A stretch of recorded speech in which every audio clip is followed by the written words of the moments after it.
Hey everyone, welcome to another reading session. Today we are going to read another interesting storybook, The Teacher's Pet. Let's get reading. On the day the science project hatched, our whole class was amazed. We had never seen Mr. Stricker so excited. I always wanted a pet, he said.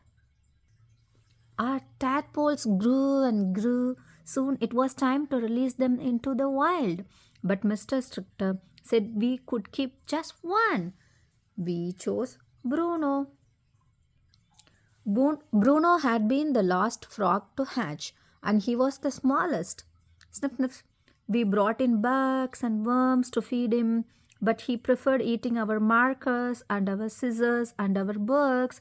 Look how he is growing, Mr. Stricker said. Our teacher was right. Bruno grew and grew and grew and grew. Everyone could see that Bruno was trouble. Everyone except Mr. Stricker. He is very energetic, our teacher said, just like a pet should be. Arr. See, he loves to play smash. I'm sure he didn't mean to.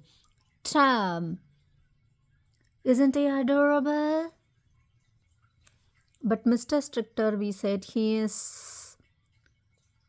Look how clever he is. Poor thing, he's allergic. I love him. Something had to be done.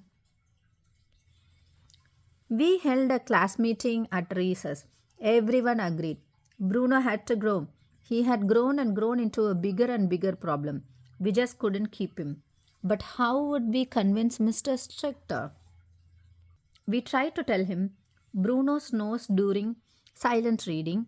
He farts for show and tell. He hawks the swings. He eats our homework. But Mr. Stricker wouldn't listen. You are overreacting, our teacher said. Bruno wouldn't hurt a gulp. Before Mr. Stricker could finish, Bruno had swallowed him whole. Given back, we demanded, giving back now. But Bruno wouldn't listen. We begged, we shouted, we made threats, we tried bribes, but Bruno's stubbornness grew and grew.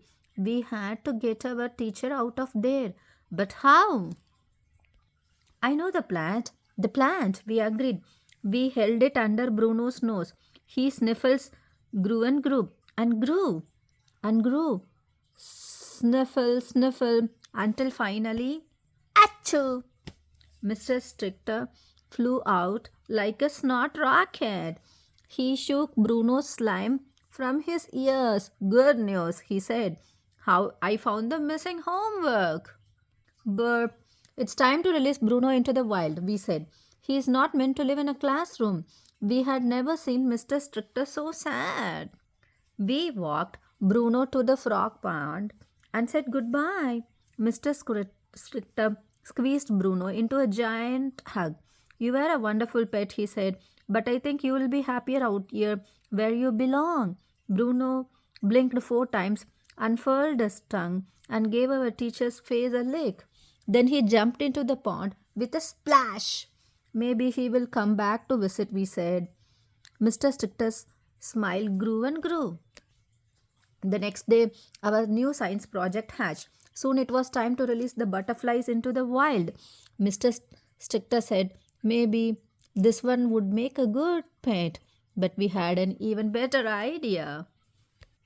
We helped him choose the perfect one from the pet supply.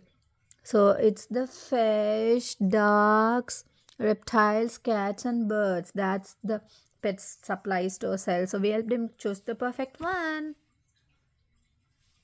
That's the end of this book. I like reading this book. It was so funny and very interesting.